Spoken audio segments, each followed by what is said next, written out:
next one to present is me.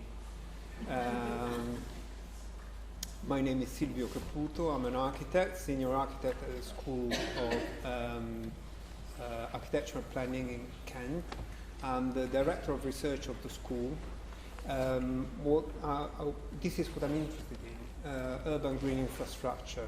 I've put there, it's a simplification, but my areas of expertise are green and blue infrastructure, sustainable food planning, I'll explain what that means in a minute, and nature-based solutions for cities, which is even more ambiguous and broad. But I'll show you a couple of projects that I developed, recent projects, and one that is starting in September, a European project that try to explain what that term means. Because of my research interest, urban green infrastructure, my studies and my research studies are at an urban scale. So I'm looking at how the urban infrastructure, green infrastructure is designed, how it connects, because it's really important that any infrastructure is connected, as the word entails. But what I'm really interested in is environmental and health justice. Environmental justice means how an equal access to green infrastructure with all the benefits connected, health benefits, cultural benefits, climate change, as Marilena explained. There is evidence from studies that this is not happening. There's an unequal and uneven distribution of the green infrastructure across cities. This study suggests that, for example, Sheffield is probably the most virtuous, if I remember well. But what comes out of this study is that the distribution and the surface area, the share of surface area of green infrastructure is higher in high-income neighborhoods compared to at the other end of the spectrum, low-income neighborhoods. But that's not the only thing that matters, because it's not only about surface area, it's also about quality of the green infrastructure. And there's evidence that even when there's a good provision of green infrastructure in low-income neighborhoods, this is poorly maintained. And that deters people to use green infrastructure, parks, gardens, because they don't feel safe, because they're dirty, and because they're not sufficiently managed and well managed. The same thing, and this is another thing that I work on, is food justice. There is a phenomenon that is called food deserts, according to which there are parts of the city, usually low-income parts, where it's difficult to find a shop where they sell produce, fresh produce, or it's difficult to find supermarkets, or there's a high concentration of fast food restaurants. And that determines, could determine, could have health repercussions, because you feed out of fast food excessively, because you don't have time to travel in another part of the city to buy fresh produce, and so on. So quality in what I study is very important, but quality needs to be defined. What is a good space? What is a good green area or blue area? This is a picture that I took in a park next to a sports ground in London, close to where I live. So the picture on the left-hand side of the screen is probably the one that we're most used to. A green lawn, we find it very attractive. And we find it very useful because kids can play, we can play football, or we can sit down for a picnic.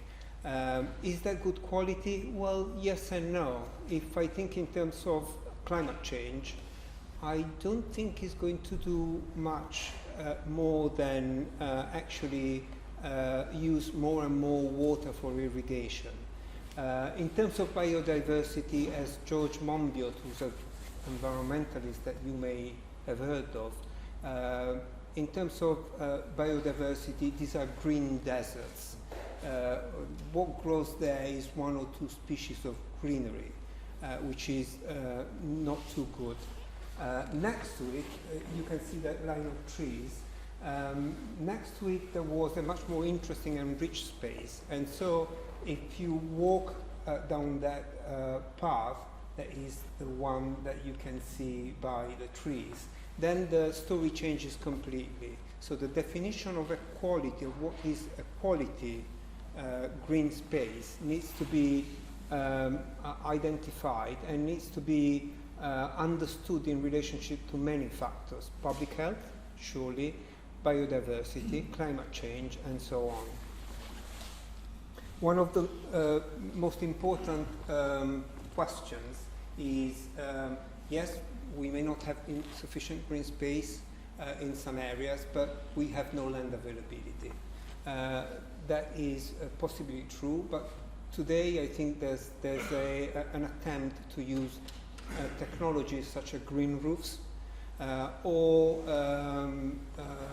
to remediate areas that have been polluted through greenery. So this is a linear park in London near Archway, between Archway and Highgate, that was an old railway line, and that is now a linear park wedged in a residential area. And so it's a marginal land that nobody would have used otherwise, and that now is a green park that is very popular. So we talked about urban and green infrastructure, and again, this is part of what I study. Another area of specialism, let's call it this way, sustainable urban food planning. I'm interested in food and cities and patterns of urban development and how food influences these patterns. One of the things that influences this pattern is growing food in cities, and it's a movement that is growing in importance, if you want. It's more and more popular for many reasons. One is certainly health, having access to healthy food. The other one is that, at least in England, you're a country of gardeners. Gardening is a hobby, a very popular one. But associated to it, there's a history of food production and food in terms of crisis, food provision in terms of crisis, World War II. And again, because we are going through a wave of crisis, financial crisis, COVID, there's evidence, and I have gathered that evidence too, partly, that during crisis there's a peak of request of spaces for growing food and for gardening. And so there's more people that queue up for allotments or more volunteers going to work in community gardens or in urban farms. So it's a practice of resilience, basically. And because it's increasingly requested, one of the questions, and the questions that we had wanted to answer with this project called the Few Meter, is, okay, in a scenario in which urban agricultural demand for growing food in cities goes up, do we have sufficient resources in cities to make this practice resource efficient? We know that agriculture consumes 70% of water, of available water. That is an enormous amount of water, and that we cannot afford, no longer afford.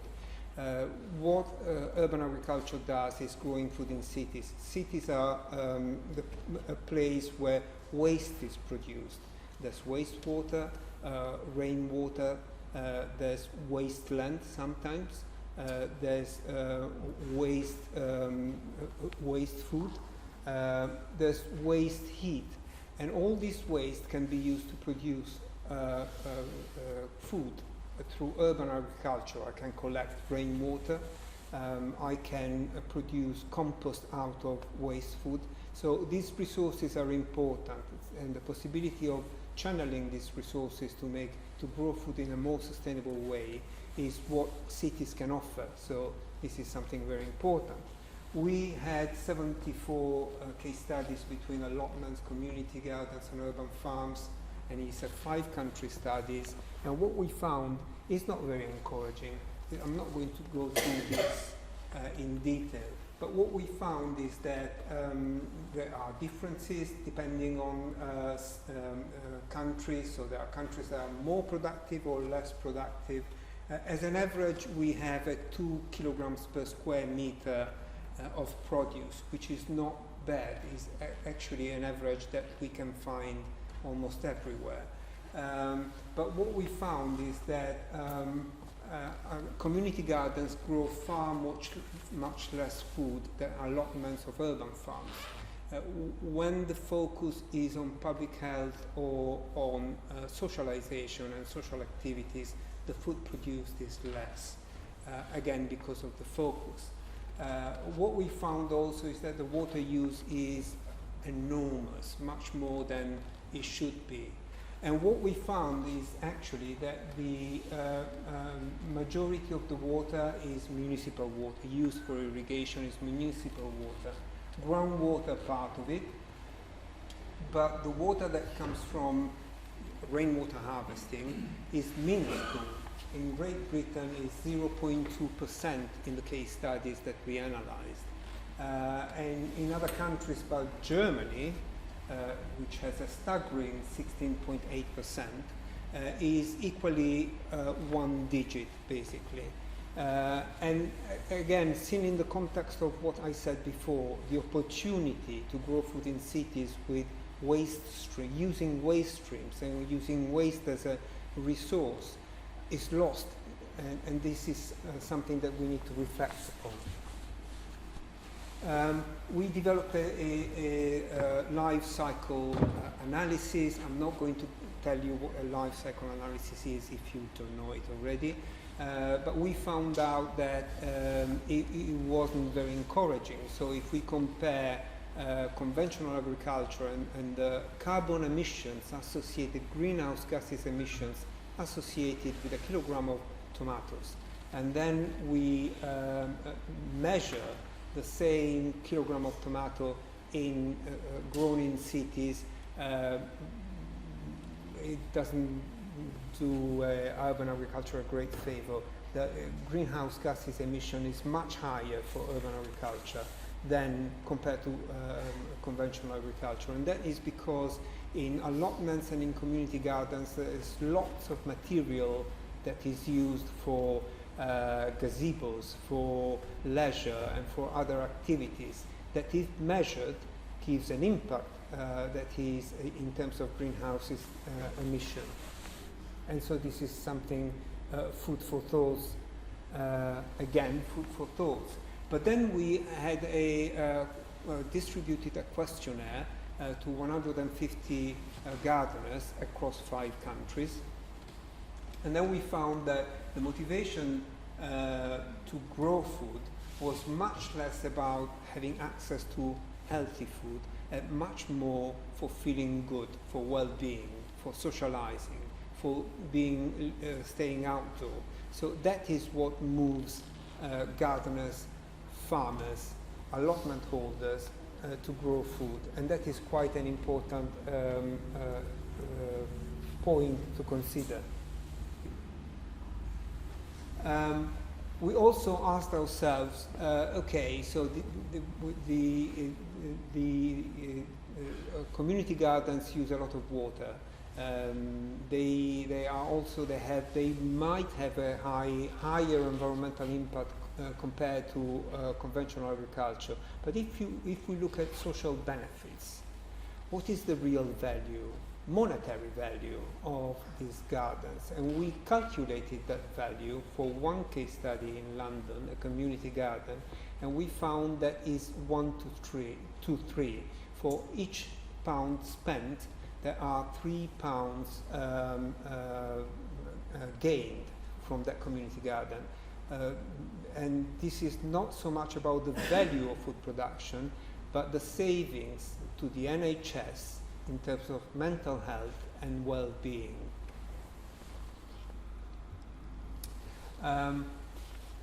Okay, this is the third area that I am working on, and is nature-based solutions for cities. In this case, what this project is about